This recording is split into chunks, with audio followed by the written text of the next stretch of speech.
Because children have smaller anatomy, issues within their ears, sinuses, and throat are very common for kids under the age of 10.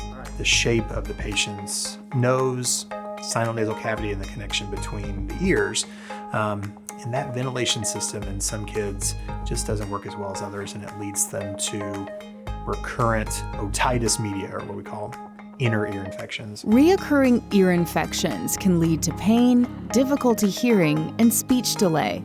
Another common question that I get from parents is, I'm not sure my child hears me. And sometimes that can be difficult, whether or not a child is experiencing true hearing loss or selective hearing. If you're not sure about your child's hearing, have an ENT give them an exam. But we can also perform audiograms or hearing tests in children as young as 10, 11 months. And that really helps us understand whether or not there is a true hearing loss or the severity of the hearing loss. Latshaw says a proper exam helps determine the extent of treatment needed.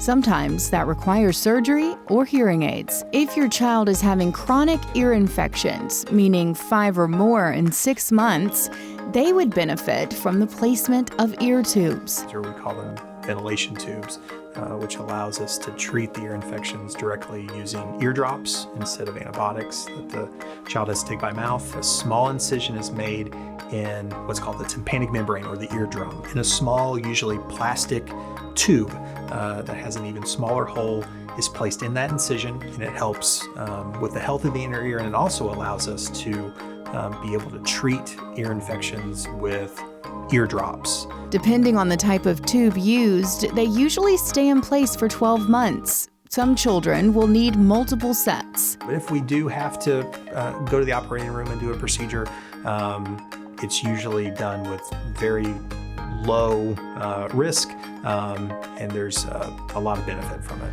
Dr. Latshaw performs pediatric surgeries at Children's of Alabama in the downtown location and South Outpatient Surgical location.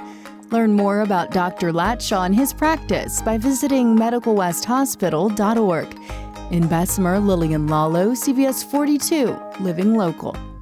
The preceding portion of the CBS 42 News was sponsored by Medical West.